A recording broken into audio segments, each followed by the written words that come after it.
जय हिंद मेरे दोस्तों, एक बार मैं फिर से आप सभी का स्वागत करता हूं आपके अपने परिवार शाक्या जी जीके क्लासेस में। दोस्तों मैं लेके आया हूं आपके लिए आरपीएफ का प्रैक्टिस सेट 8वां, जो आपके जीके जीएस का रहने वाला है। दोस्तों जो भी मेरे भाई बहन आरपीएफ कांस्टेबल या सब इंस्पेक्टर की तैयारी कर रहे हैं या फिर आरआरबी जेई टेक्नीशियल या एएलपी 2024 की तैयारी कर रहे हैं दोस्तों, तो ये मेरी क्लासेस उनके लिए रामबाण साबित होने वाली है। बहुत ही शानदार और बेस्ट कंटेंट है आपके रिवीजन के लिए। आप लोग शुरू से अंत तक बने रहना दोस्तों। टॉप 40 क्वेश्चंस को डिस्कस करेंगे दोस्तों। सुपर फास्ट रिवीजन रहेगा। आज हम बिल्कुल थ्योरी न के बराबर कराएंगे, लेकिन हम थोड़ा फास्ट चलेंगे क्योंकि आज 40 क्वेश्चन है दोस्तों। तो शुरू से आपको अंत तक बने रहना, हर क्वेश्चन इंपॉर्टेंट रहने वाला है दोस्तों। आप सभी को पता है एएलपी एग्जाम दोस्तों अभी 25 नवंबर से स्टार्ट हो रहे हैं दोस्तों। तो एएलपी वाले जो भी स्टूडेंट तैयारी कर रहे हैं उनके लिए भी क्लास बहुत ही महत्वपूर्ण है। बिना समय गवाए क्लास को स्टार्ट करेंगे। पहला क्वेश्चन आपकी स्क्रीन पर है। शुरू से अंत तक बने रहना, आपकी प्रैक्टिस के लिए बहुत ही शानदार क्लास है ये आपके लिए। वैजंती माला का संबंध किस शास्त्रीय नृत्य से है? कुचिपुड़ी, भरतनाट्यम, मणिपुरी या कथकली? मेरे सभी भाई बहन कमेंट करें। तो वैजंती माला, अगर आप लोग दोस्तों भरतनाट्यम टिक कर रहे हैं तो आपका ये जवाब बिल्कुल सही है दोस्तों। सोनल मानसिंह का संबंध भी दोस्तों भरतनाट्यम से, ये दोस्तों ध्यान रखना दोस्तों, ठीक है। अगला क्वेश्चन आपके स्क्रीन पर है। क्वेश्चन नंबर 2, विदेशिया लोक नृत्य किस राज्य का प्रसिद्ध है? असम, बिहार, राजस्थान या गुजरात? बताएंगे मेरे सभी वीर इस प्रश्न के लिए क्या ऑप्शन देने वाला है। सभी स्टूडेंट्स बताएं, बताइए सभी स्टूडेंट्स। अगर यहां पर आप लोग ऑप्शन नंबर 1 बी को टिक करें तो यह आपका जवाब बिल्कुल सही है। ये जो विदेशिया लोक नृत्य है दोस्तों वो बिहार राज्य का दोस्तों एग्जाम में पूछा जाता है। झट झटिन भी दोस्तों बिहार का ही नृत्य है, ये भी एग्जाम में पूछा जाता है दोस्तों। असम में बिहू, ध्यान रखना, ठीक है। क्वेश्चन 3, करगा महोत्सव किस राज्य का प्रसिद्ध है? तेलंगाना, कर्नाटक, राजस्थान या गुजरात? बताइए दोस्तों। आप रेलवे के किसी भी एग्जाम की अगर तैयारी कर रहे हैं तो स्टूडेंट्स ये कंटेंट आपके लिए बहुत ही हेल्पफुल रहने वाला है। एग्जाम में क्वेश्चन देखने को मिलेंगे यहां से, ठीक है। तो करगा महोत्सव दोस्तों कर्नाटक का प्रसिद्ध है दोस्तों। कर्नाटक में दोस्तों आप लोग हम्पी महोत्सव भी ध्यान रखना। हम्पी महोत्सव भी बहुत पूछा जाता है, हम्पी उत्सव, ठीक है। जो इंपॉर्टेंट लगेगा वो मैं आपको बता दूंगा, ठीक है। बाकी हम थोड़ा फास्ट रहेंगे, ठीक है। और दोस्तों कंबाला उत्सव भी दोस्तों इंपॉर्टेंट है, कंबाला उत्सव भी इंपॉर्टेंट है। बड़े अगले प्रश्न की तरफ बिना समय गवाए। अगला प्रश्न आपकी स्क्रीन पर है। अंत तक बने रहना साथियों, और सभी मेरे भाई बहनों से रिक्वेस्ट है कमेंट जरूर करना कि आपने इस क्लास के अंदर कितने क्वेश्चन सही किए हैं दोस्तों। बताइए। अनोखेलाल मिश्र का संबंध किस वाद्य यंत्र से है? दोस्तों मेहनत भरपूर करना है दोस्तों, कि लग चुकी है तलब अब मंजिल की, खुद को आग में झोंक देंगे। ये ठोकरें कहती है मारा जाएगा, ये हौसले कहते हैं देख लेंगे। बताइए दोस्तों प्रश्न का जवाब। अनोखेलाल मिश्र का संबंध तबला वादक से दोस्तों। जाकिर हुसैन, किशन महाराज, गुदई महाराज, ठीक है, स्वप्न चौधरी, ये सभी, इन सभी का संबंध तबला वादक से है दोस्तों। ध्यान रखना, एग्जाम में पूछे जाते हैं ये क्वेश्चन सीधे। क्वेश्चन 5 क्या कह रहा है? वे पौधे जो अपना खाना स्वयं बनाते हैं उन्हें क्या कहते हैं? हेटरोट्रॉप्स, ऑटोट्रॉप्स, सेप्रोफाइट या पैरासाइट? अगर आप लोग ऑटोट्रॉप्स कर रहे हैं टिक तो बिल्कुल सही है। ऑटोट्रॉप्स क्या होते हैं? ये अपना खाना खुद बनाते हैं दोस्तों। लेकिन जो हेटरोट्रॉप्स होते हैं वो अपना खाना खुद न बनाकर दूसरों पर निर्भर रहते हैं, जैसे मरे जीव, डेडिकेट्स जीव, इन पर निर्भर रहते हैं। अगला क्वेश्चन 6, इलियम किसका भाग है? बताइए दोस्तों। Ilium is a part of small intestine, जिसको आप छोटी आंत कहते हैं, श्रोणी मेखला, अमाशय या अंश मेखला? बताएंगे सभी वीर। ये जो इलियम भाग है मेरे वीरों, ये छोटी आंत का है, स्मॉल इंटेस्टाइन का पार्ट है ये। अगला प्रश्न आपके स्क्रीन पर है। पानीपत की दूसरी लड़ाई में बैरम खान ने किसको हराया था? बताइए।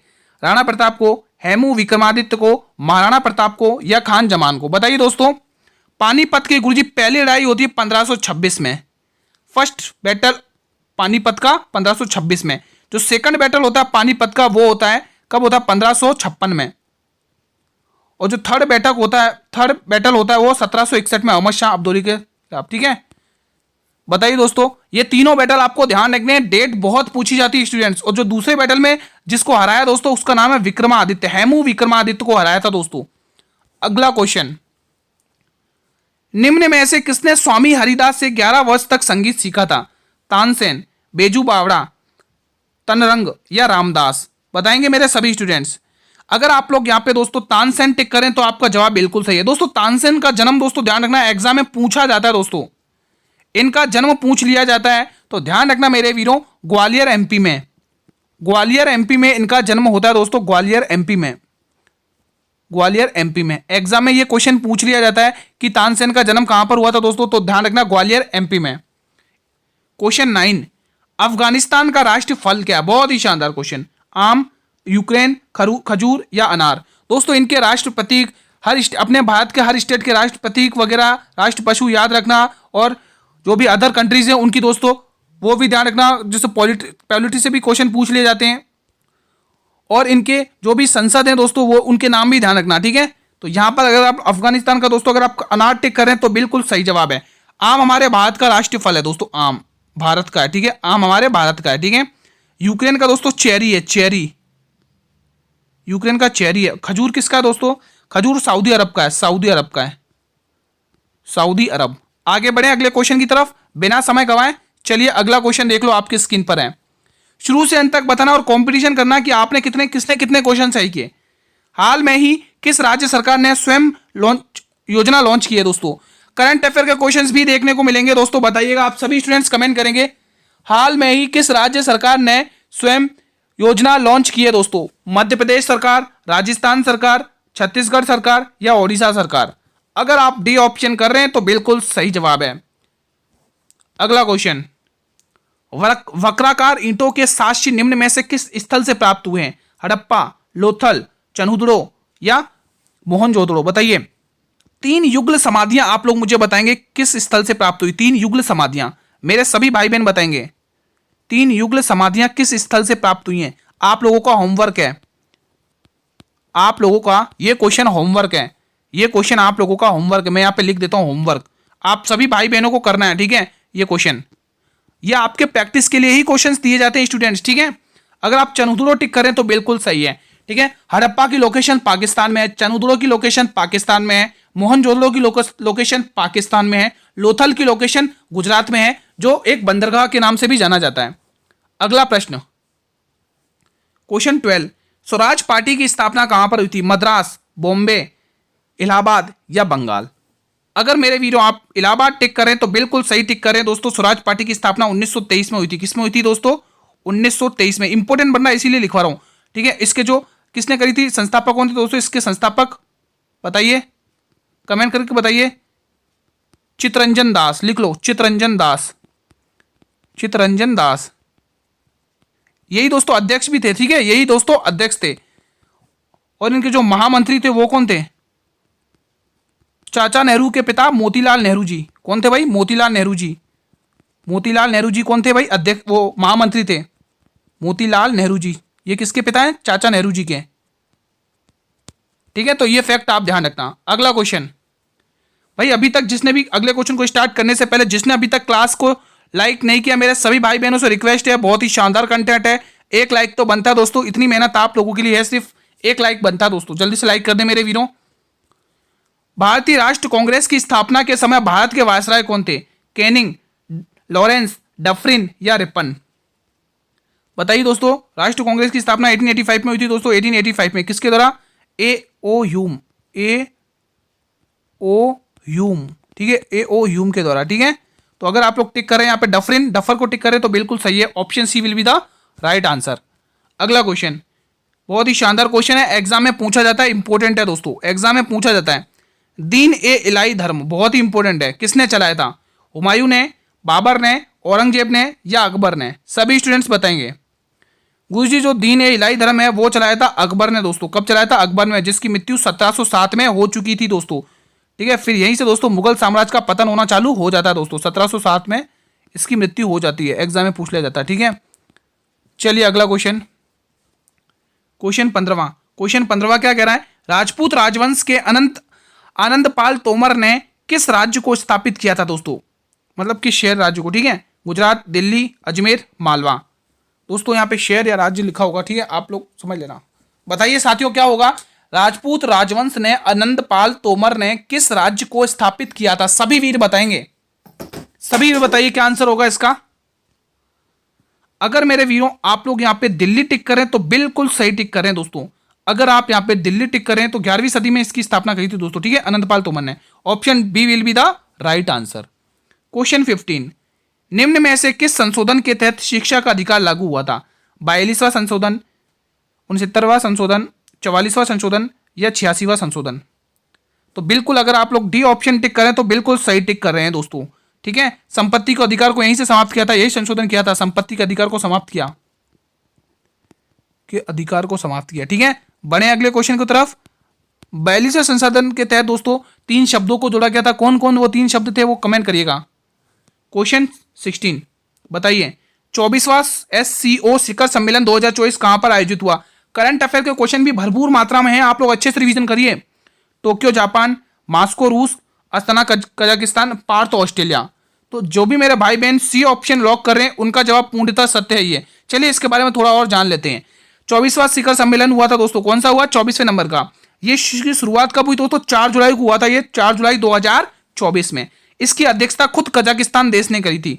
और भारत का प्रतिनिधित्व कौन कर रहे थे दोस्तों? डॉक्टर एस शंकर, जो हमारे भारत के विदेशी मंत्री हैं। और 10वां नया देश कौन बना हुआ था दोस्तों? बेलारूस। 10वां नया देश कौन सा बना दोस्तों? बेलारूस बना दोस्तों। और जो दोस्तों 23वां शिखर सम्मेलन था 2023 का, उसमें दोस्तों वो कहां पर भारत के वर्चुअल में आयोजित हुआ था, ये ध्यान रखना। ठीक है, अगला क्वेश्चन, क्वेश्चन 17, वर्गीकरण की आधार इकाई क्या है? फाइलम, स्पीसीज, जीनस या बार? इजी क्वेश्चन है, आप लोग टिक कर देना, स्पीसीज है, option B will be the right answer. अगला क्वेश्चन, क्वेश्चन 18, किस विटामिन को हार्मोन भी कहा जाता? बहुत ही प्यारा सा क्वेश्चन है। Vitamin E, vitamin D, vitamin A, vitamin C. अगर आप लोग विटामिन डी टिक कर रहे हैं तो बिल्कुल सही है दोस्तों। अब विटामिन डी के बारे में थोड़ा सा सुन लीजिए दोस्तों, इंपोर्टेंट है ये दोस्तों। मूत्र में भी, हमारा जो मूत्र होता है उसमें भी विटामिन डी पाया जाता है, मूत्र में भी विटामिन डी पाया जाता है, विटामिन डी पाया जाता है, विटामिन डी पाया जाता है दोस्तों, विटामिन डी पाया जाता है दोस्तों। ठीक है, और दोस्तों मछली के लीवर में भी विटामिन डी पाया जाता है। ठीक है, मछली के लीवर में, मछली के जिगर में, मछली के लीवर में, मछली के लीवर में भी पाया जाता है, मछली के लीवर में भी पाया जाता है, लीवर में पाया जाता है, मछली के लीवर में पाया जाता है। इसीलिए कहते हैं दोस्तों कि जो KEDA, विटामिन के, विटामिन डी, विटामिन ई और विटामिन, ठीक है, KA, ये सभी क्या होते हैं? पानी में घुलनशील होते हैं ना, तो इसी प्रकार से निकल जाते हैं दोस्तों। ठीक है, और विटामिन डी की बात करोगे दोस्तों, ये हमारी हड्डियों को मजबूत रखता है। इसके अंदर दोस्तों मैग्नीशियम और कैल्शियम पाया जाता है। ठीक है, कैल्शियम और मैग्नीशियम पाया जाता है, कैल्शियम और मैग्नीशियम। ठीक है, आप लोग ये ध्यान रखना, कैल्शियम और magnesium. Vitamin E tocopherol, vitamin D calciferol, vitamin A retinol, vitamin C ascorbic acid. ये सभी केमिकल नेम्स हैं इन विटामिन के। ठीक है दोस्तों, एग्जाम में पूछा जाता है ये सारे क्वेश्चंस। क्वेश्चन 19, बहुत ही शानदार क्वेश्चन दोस्तों। उपनाम भी ध्यान रखना, किसको क्या कहा जाता है, एग्जाम में पूछा जाता है क्वेश्चन। शहीद आजम के नाम से किसे जाना जाता है? ये किसे होगा दोस्तों? ठीक है, किसे जाना जाता है? इंदिरा गांधी जी को, जिसको आयरन लेडी के नाम से जाना जाता है, प्रियदर्शनी के नाम से जाना जाता है। जननायक, ये किसे जाना जाता है? कर्पूरी ठाकुर को जाना जाता है। पीटी उषा उड़न परी कहा जाता है दोस्तों। भगत सिंह इसका सही जवाब जाएगा। ठीक है, और दोस्तों एक क्वेश्चन और पूछे तो बच्चे कंफ्यूज हो जाते हैं। कायदे आजम, कायदे आजम, ये बच्चे कंफ्यूज हो जाते हैं यहाँ पे। शहीद आजम और कायदे आजम में कंफ्यूज हो जाते हैं। आप सभी को पता चल गया होगा दोस्तों कि शहीद आजम हम किसे कहते हैं दोस्तों? हमारे प्रिय भगत सिंह जी को। ठीक है, और जो कायदे आजम होता है वो कहा जाता है मोहम्मद अली जिन्ना को। मोहम्मद अली जिन्ना को, मोहम्मद अली जिन्ना को कहा जाता है दोस्तों, मोहम्मद अली जिन्ना को। ये फैक्ट ध्यान रखना है, एग्जाम में सीधे पूछे जाते हैं दोस्तों। ठीक है, Mohammad Ali Jinnah. Next question on your screen, question number 20, सेना को मजबूत करने के लिए मनसबदारी प्रथा शुरू करी थी। बहुत ही इंपोर्टेंट, टिक कर लो, इंपोर्टेंट। जहांगीर, अकबर, बाबर, औरंगजेब। तो यहां पर भी जवाब अकबर ही जाएगा। Option number B will be the right answer दोस्तों। निम्न में से कौन सा दुनिया में क्षेत्रफल की दृष्टि से सबसे बड़ा देश है? जापान, रूस, क्यूबा, भारत। भाई हमारा इसमें भारत तो है नहीं, तो बिल्कुल बी ऑप्शन रूस है दोस्तों, सबसे बड़ा। अगला क्वेश्चन, भारत में किस नदी पर सबसे ऊंचा झरना पाया जाता है? अब दोस्तों यहां पर देखो, अब आपको झरना का नाम नहीं दिया, यहां पे नदियों के नाम दिया। भारत में किस नदी पर सबसे ऊंचा झरना पाया जाता है? पेरियार नदी केरल में बहती है, शरावती नदी, दामोदर नदी, कावेरी नदी। ब्रह्मगिरी को पहाड़ियों से उद्गम होता है, कावेरी नदी का ध्यान रखना। तो यहाँ पे अगर आप शरावती नदी टिक करें तो बिल्कुल सही बात है दोस्तों। सबसे ऊंचा झरना कौन है भाई? कुचिकल जलप्रपात। कौन सा भाई? कुचिकल जलप्रपात सबसे ऊंचा नदी झरना है दोस्तों। ठीक है, ठीक है दोस्तों, ये दोस्तों आप यहां पर ध्यान रख सकते हैं, ये वराही नदी पर है दोस्तों, शरावती वराही नदी पर, वराही नदी पर है, वराही नदी। ठीक है, आपका इस प्रश्न का बिल्कुल बी ऑप्शन जाएगा दोस्तों। सबसे ऊंचा झरना शरावती नदी पर पाया जाता है। क्वेश्चन 23, सलाल बगलिहार और दुलस्ती जल विद्युत परियोजना किस नदी पर स्थित है? झेलम, बेतवा, चिनाब, रावी। बताइए दोस्तों क्या होगा इसका सही जवाब? झेलम का दोस्तों प्राचीन नाम लिख लो, एग्जाम में पूछा जाता है। इनके प्राचीन नाम ध्यान रखना दोस्तों, एग्जाम में सीधे पूछे जाते हैं। झेलम का वितस्ता, वितास्ता, ठीक है। ऋग्वेद काल में ये इनके प्राचीन नाम ध्यान रखना, वितास्ता, वितास्ता दोस्तों झेलम का प्राचीन नाम है दोस्तों, ठीक है, ध्यान रखना। तो जो इसका आंसर होगा चिनाब होगा, जिसका प्राचीन नाम अस्किनी है। अस्किनी, चिनाब का प्राचीन नाम क्या है मेरे वीरों? अस्किनी, ठीक है।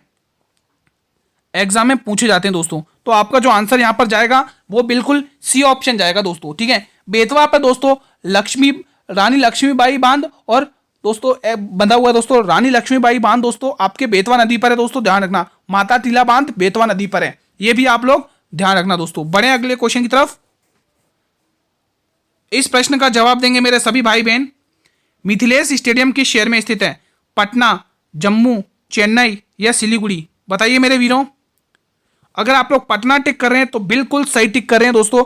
पटना, नवीन उल्लक स्टेडियम भी दोस्तों पटना में ही है दोस्तों, एग्जाम में पूछ लिया जाता है, ध्यान रखना दोस्तों, ठीक है।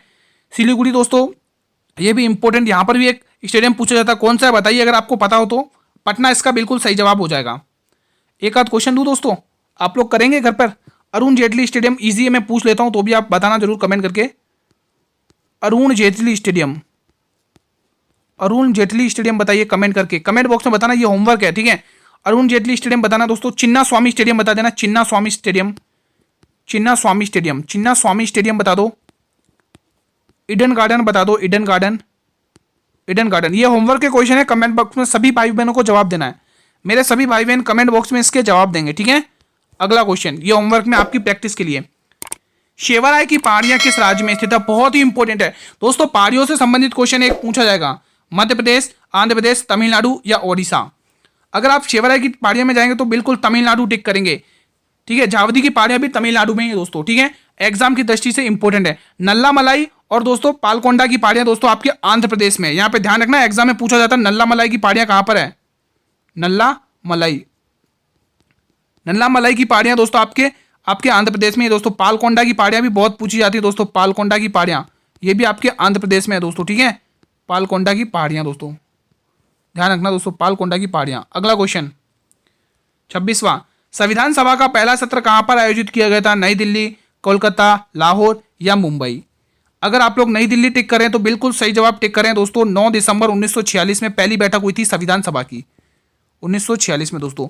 और दोस्तों संविधान सभा का निर्माण किस मिशन के तहत किया गया था? इसका निर्माण तो ध्यान रखना क्रिप्स मिशन 1946 के तहत, क्रिप्स मिशन के तहत किया गया था दोस्तों। क्रिप्स मिशन, थोड़ा सा फैक्ट जहां इंपॉर्टेंट लगेगा वहां बता दूंगा। क्रिप्स मिशन 1946 में आया था दोस्तों, क्रिप्स मिशन 1946 में, ठीक है। और इसके जो संविधान की पहली बैठक हुई थी उसमें जो अस्थायी अध्यक्ष थे सच्चिदानंद सिन्हा। पेरिस ओलंपिक 2024 में सबसे युवा भारतीय रेफरी कौन है? साई अशोक, अभिनव बिंद्रा, शिव केशवन या इनमें से कोई नहीं? अगर आप लोग साई अशोक की बात करें तो बिल्कुल सही टिक करें दोस्तों, मुक्केबाजी से रेफरी हैं दोस्तों, मुक्केबाजी खेल है ना उसके रेफरी हैं, मुक्केबाजी, ठीक है। अगला क्वेश्चन आपके स्क्रीन पर, क्वेश्चन 28, भारतीय लघु उद्योग विकास बैंक की स्थापना किस वर्ष में की गई थी? ये 4 ऑप्शन आपके स्क्रीन पर हैं। अगर आप लोग 1990 टिक कर रहे हैं तो बिल्कुल सही जवाब टिक कर रहे हैं। अगला प्रश्न, क्वेश्चन 29वां, ऋग्वेद के 9वें मंडल में किसके बारे में उल्लेख किया गया? ऋग्वेद के 9वें मंडल में किसके बारे में उल्लेख किया? यहां पर मैं थोड़ा सा बताऊंगा दोस्तों, यहां से, क्योंकि ये बहुत ही इंपॉर्टेंट क्वेश्चन है, पहले से मैं टिक कर देता हूं। ये इंपॉर्टेंट क्वेश्चन है इसलिए मैं थोड़ा सा यहां पर आपको थोड़ा सा बताऊंगा, ठीक है, ज्यादा भी डिटेल में नहीं, ठीक है। अगर जाति व्यवस्था की बात करें तो ऋग्वेद के 10वें मंडल में इसका जिक्र किया गया है। दशरथ युद्ध का वर्णन की बात करें तो ऋग्वेद के 7वें मंडल में इसका वर्णन किया गया है। अगर सोम देवता की बात करें तो ऋग्वेद के 9वें मंडल में इसका वर्णन किया गया।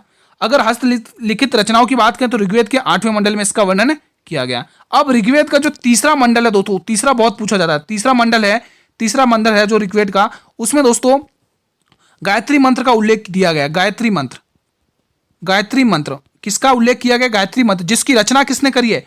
इसकी जो रचना करी है दोस्तों ध्यान रखना, कवि विश्वामित्र ने करी है। इसकी रचना किसने करी है? कवि विश्वामित्र। यहां पर ये थोड़ा सा फैक्ट जानना था आपके लिए, ठीक है। कवि विश्वामित्र, आप बेफिक्र होकर अच्छे से पढ़िए, बिल्कुल रिवीजन होगा आपका अच्छी तरीके से। अगला क्वेश्चन, अच्छा हमने आंसर टिक किया ही नहीं इसका, ठीक है। तो हमें नवे मंडल की बात करें तो हमारे जो नवे मंडल में है वो भाई सोम देवता जी का वर्णन है भाई। अगला क्वेश्चन, ये रहा हमारा अगला क्वेश्चन। किताब उल हिंद पुस्तक के मतलब किस भाषा में लिखी गई है? अरबी, फारसी, संस्कृत, सिंधी? सभी भाई बताएंगे। इसके लेखक बता देते हैं। कौन है भाई बताइए? अल बरूनी, अल बरूनी, अल बरूनी दोस्तों, ठीक है, अल बरूनी। ये थोड़ा गलत लिख दिया मैंने यहाँ पे गलत लिख दिया। अल बरूनी, क्या कर रहा हूँ मैं? अल बरूनी लिख लेते हैं यहाँ पे, अल बरूनी, ठीक है। तो जो इन्होंने जो अपनी ये पुस्तक लिखी है वो फारसी अरबी भाषा में लिखी दोस्तों, अरबी भाषा में। Option number A will be the right answer. Question number 30, बताइए इसका जवाब। महावीर स्वामी ने अपना पहला उपदेश कहां पर दिया था? पावापुरी बिहार में तो उनकी मृत्यु हुई थी, कुंडग्राम में तो उनका जन्म हुआ था, राजगृह या वैशाली? अब ये दो ऑप्शन बचे हुए आपके पास, बताइए। तो बिल्कुल अगर आप राजगृह टिक करें तो बिल्कुल सही टिक करें, option number C will be the right answer. और ये मुझे एक कमेंट करके बताइए, जो महावीर स्वामी जी हैं वो कौन से नंबर के तीर्थंकर थे, ये भी बताइएगा। और साथ में ये भी मुझे बताइए कि जो महावीर स्वामी को जो ज्ञान की प्राप्ति हुई थी वो किस नदी के तट पर हुई थी दोस्तों, एग्जाम में पूछ लिया जाता है। क्वेश्चन 32, निम्न में से कौन सा शासक अपनी राजधानी लाहौर से दिल्ली लाया था दोस्तों? बहुत ही शानदार क्वेश्चन दोस्तों। तो मैं थोड़ा सा हिंट दे देता हूं, उस शासक को गुलामों का गुलाम कहा जाता है। थोड़ा सा हिंट दे दिया है तो गुलामों का गुलाम बिल्कुल गुरुजी शमशुद्दीन इल्तुतमिश दोस्तों, शमशुद्दीन इल्तुतमिश दोस्तों। ध्यान रखना, एकता प्रथा चलाई थी दोस्तों, एकता प्रथा चलाई थी दोस्तों, ठीक है। इसी को दोस्तों दिल्ली का वास्तविक संस्थापक कहा जाता है। दिल्ली का वास्तविक संस्थापक क्यों कहा जाता है? क्योंकि इसने दोस्तों लाहौर से दिल्ली राजधानी लेकर आया था। दिल्ली का वास्तविक संस्थापक, दिल्ली का क्या कहा जाता है भाई? वास्तविक संस्थापक इसे कहा जाता है दोस्तों। क्या कहा जाता है मेरे वीरों? वास्तविक संस्थापक, ठीक है। तो आप ध्यान रखना, वास्तविक संस्थापक, वास्तविक संस्थापक, ठीक है। और दोस्तों इसने संस्थापक, और इसी ने दोस्तों ध्यान रखना तुर्क ए चहलगानी का गठन किया था दोस्तों। लिख लो, तुर्क ए चहलगानी का गठन किया था। तुर्क ए चहल, थोड़ा सा बता रहा हूं क्योंकि मुगल से ये पूछा जाता है, सॉरी दिल्ली सल्तनत से ये पूछा जाता है। मुगल क्या बोल रहा हूँ, सॉरी दिल्ली सल्तनत। तुर्क ए चहलगानी यानी 40 सरदारों का गठन, जो भी अमीर सरदार हुआ कहते थे। तुर्क ए चहलगानी, चहलगानी। अब इसने दोस्तों कुछ सिक्के भी चलाए थे, टका और जीतल के, ठीक है। कुछ सिक्के भी चलाए थे दोस्तों, टका और जीतल के दोस्तों, ठीक है। तांबे का टका और जो चांदी का था वो जीतल चलाया था, ठीक है। अगला क्वेश्चन 33, ऊष्मा द्वारा तत्काल नष्ट हो जाने वाला विटामिन कौन सा? यहां बच्चे कंफ्यूज होंगे। ये क्वेश्चन वही बच्चा कर पाएगा जिसको उन विटामिन के केमिकल नेम पता है। ये क्वेश्चन वही स्टूडेंट्स कर पाएगा जिनको उन विटामिन के केमिकल नेम्स पता है। ये सभी विटामिन के केमिकल नेम दे रखे हैं। हमें पता है गुरुजी कि विटामिन सी क्या होता था? नष्ट हो जाता है, जिसका केमिकल नाम एस्कॉर्बिक एसिड है। एस्कॉर्बिक एसिड है दोस्तों, ठीक है। एक आपको बताना पड़ेगा दोस्तों, इसमें से आप लोग मुझे थायमिन का बताइए। विटामिन, ये जो थायमिन दे रखा है ये किस विटामिन का केमिकल नेम है? ठीक है, राइबोफ्लेविन विटामिन B1 का केमिकल नेम है, ठीक है। टेकोफेरॉल विटामिन E का केमिकल नेम है दोस्तों, ठीक है। अगला क्वेश्चन आप लोग कमेंट जरूर करना भाइयों मेरे मित्रों, जो भी मैं आपको होमवर्क में क्वेश्चन देता हूं उनके जवाब जरूर टिक करना। न्यूरॉन्स के कोशिकाओं की संख्या सबसे अधिक किसमें होती है? मस्तिष्क में, रेटिना में, जीभ में, हृदय में? मुझे ये तो पता चल गया कि न्यूरॉन्स की कोशिकाओं में सबसे अधिक कोशिका होती है। लगभग देखा जाए तो 100 बिलियन दोस्तों, अगर देखा जाए तो लगभग 100 बिलियन के करीब होती है दोस्तों, 100 बिलियन के करीब, ठीक है। तो बिल्कुल मस्तिष्क में, हमारे ए में, मतलब हमारे सिर में दोस्तों मस्तिष्क है ना। अगला क्वेश्चन, क्वेश्चन 35, मणिपुर शास्त्रीय, दोस्तों यहाँ पे मणिपुर शास्त्रीय लिखिए। मणिपुर शास्त्रीय नृत्य के मर्दाना पहलू के किसके रूप में जाना जाता है? जो मणिपुर का शास्त्र नृत्य है, नृत्य के जो मर्दाना पहलू है उसको किस रूप में जाना जाता है? चोलोम, परेंग, रास या माइबा? तो अगर आप लोग ए ऑप्शन टिक करें चोलुम तो आपका ये जवाब पूर्णतः सत्य है। भाई अभी तक जिसने भी क्लास को लाइक नहीं किया दोस्तों, कंजूसी मत करिए दोस्तों, क्लास को लाइक कर दें मेरे सभी भाई बहन, और शेयर जरूर करें अपने मित्रों के साथ। मैं आपके लिए कल भी देखो आपके लिए 40 क्वेश्चंस की सीरीज लेके आया था, आज भी 40 क्वेश्चंस की सीरीज लेके आया हूं दोस्तों। ताबड़तोड़ प्रैक्टिस करिए, ठीक है। क्वेश्चन नंबर 36, डकवर्थ लुईस का संबंध किस खेल से? दोस्तों शब्दावली वाले क्वेश्चंस रट कर जाना, रेलवे का फेवरेट टॉपिक है स्पोर्ट, और उसमें से ये जो अपन कोई भी खेल खेलते हैं उसमें जो भी रूल्स होते हैं, जो भी नियम होते हैं, वो क्वेश्चन पूछे जाते हैं। हॉकी, फुटबॉल, क्रिकेट, शतरंज? तो अगर आप लोग क्रिकेट टिक करें इसके लिए बिल्कुल सही टिक करें, option B will be the right, C will be the right answer. इसमें कुछ नियम होते हैं दोस्तों, जैसे LBW हो गया, ठीक है, पवेलियन हो गया, है ना, डकवर्थ लुईस हो गए, ठीक है, गली हो गई, पॉइंट हो गए, कवर हो गए, पुल हो गया, ऐसे क्वेश्चन पूछ ले जाते हैं। अगला क्वेश्चन, क्वेश्चन 37, माया जनजाति कहां पर पाई जाती है? मैक्सिको में, ब्रिटेन में, मलेशिया में या जापान में? बताइए दोस्तों, ये जो माया जनजाति है मेरे वीरों, ये कहां पाई जाती है? अगर आप मैक्सिको टिक करने की सोच रहे हैं तो आपका ये आंसर पूर्णतः सत्य है। क्वेश्चन 38, लेप्चा जनजाति भारत के किस राज्य में पाई जाती है? मैंने कहा था ना दोस्तों, आज हम सुपर फास्ट रिवीजन करेंगे। आंध्र प्रदेश, सिक्किम, केरल, उत्तराखंड? बताएंगे मेरे वीरों। हमने सोचा कि एक आध भारत की जनजाति के क्वेश्चंस भी लेके आते हैं, यहां पर कुछ इंपोर्टेंट बताऊंगा दोस्तों। चेंचू जनजाति आपको कहां पर? केरल, तमिलनाडु में भी है और आंध्र प्रदेश में भी है दोस्तों, ध्यान रखना। चेंचू जनजाति बहुत इंपॉर्टेंट है, ठीक है। लंबा डिस यहां पर थोड़ा सा बताऊंगा क्योंकि ये इंपॉर्टेंट जाते हैं। लंबा डिस, ठीक है। और कोंडा रेड्डी, ये भी जनजाति दोस्तों एग्जाम में पूछी जाती है। कोंडा रेड्डी, ये जो साउथ की फिल्में होती है ना, जैसे पुष्पा वगैरह हुई थी, वही कोंडा रेड्डी। कपूर रेड्डी,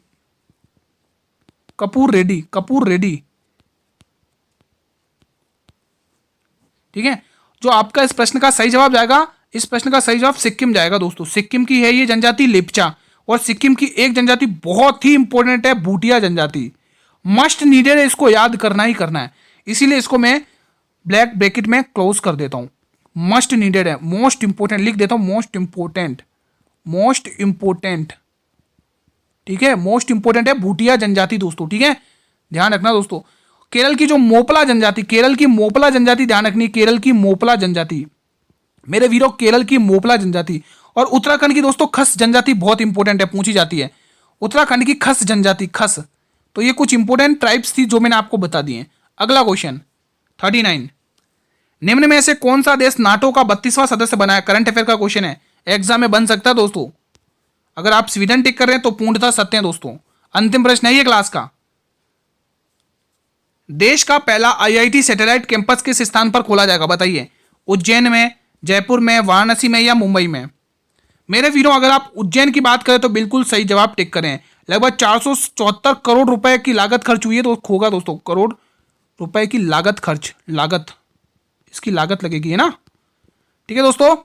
तो आज की क्लास को मेरे वीरों हम यहीं पर वाइंड अप करते हैं। क्लास कैसी लगी आप लोग मुझे इस कमेंट बॉक्स के माध्यम से बताएंगे। मेरे सभी भाई बहन कमेंट बॉक्स के माध्यम से बताएंगे कि आज की क्लास कैसी रही।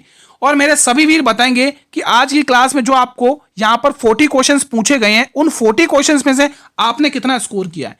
यह आपकी ही प्रैक्टिस के लिए है दोस्तों। बताइए आपने कितना स्कोर किया, कमेंट बॉक्स के माध्यम से बताएंगे। अगर मेरे भाई बहन क्लास अच्छी लगी हो तो मेरे सभी भाई बहनों से रिक्वेस्ट है, मेरे सभी वीरों से रिक्वेस्ट है, क्लास को लाइक जरूर करिएगा दोस्तों, और जितना हो सके क्लास को शेयर जरूर करिएगा। हम डेली क्लासेस में दोस्तों आपको लगभग 40 क्वेश्चंस लेके आते हैं ताबड़तोड़ रिवीजन के साथ, जो आपके एग्जाम में रामबाण साबित होने वाले हैं। बिल्कुल आपके एग्जाम ओरिएंटेड ही सभी क्वेश्चंस रहते हैं जो आपके एग्जाम में पूछे जाते हैं। अगर आप लोग रेलवे के किसी भी एग्जाम की तैयारी कर रहे हो, चाहे constable, sub inspector, ALP, technician, JE, इन सभी के लिए क्लास मेरी ये रामबाण साबित होने वाली है। तो आप डेली क्लासेस लीजिए। हम डेली क्लासेस आपके लिए 8 PM पर हाजिर हो जाते हैं, डेली 8 PM पर आपके लिए हाजिर हो जाते हैं। डेली क्लास लीजिए। चैनल पर भी पहली बार विजिट कर रहे हैं तो चैनल को भी सब्सक्राइब कर लेना और बेल नोटिफिकेशन को भी प्रेस कर लेना, ताकि मैं जब भी नई क्लास लेके आऊं मेरे वीरों तो क्लास आपको नोटिफिकेशन मिलता रहे। पीडीएफ के लिए अगर आप इस क्लास की पीडीएफ चाहते हो टेलीग्राम ग्रुप को ज्वाइन कर लो भाई। पीडीएफ आपको टेलीग्राम ग्रुप पर मिल जाएगी, जिसका लिंक वीडियो के डिस्क्रिप्शन बॉक्स में दिया हुआ है दोस्तों, ठीक है। तो साथियों हम कल इसी टाइम पर एक और नई क्लास के साथ मिलेंगे, एक और नई प्रैक्टिस सेट के साथ मिलेंगे, एक और नए जोश के साथ मिलेंगे मेरे वीरों। डेली क्लास अटेंड करना। तब तक के लिए साथियों जय हिंद, जय भारत, वंदे मातरम, धन्यवाद दोस्तों, ठीक है। और दोस्तों शेयर जरूर करना क्लास को, ठीक है। चलिए दोस्तों।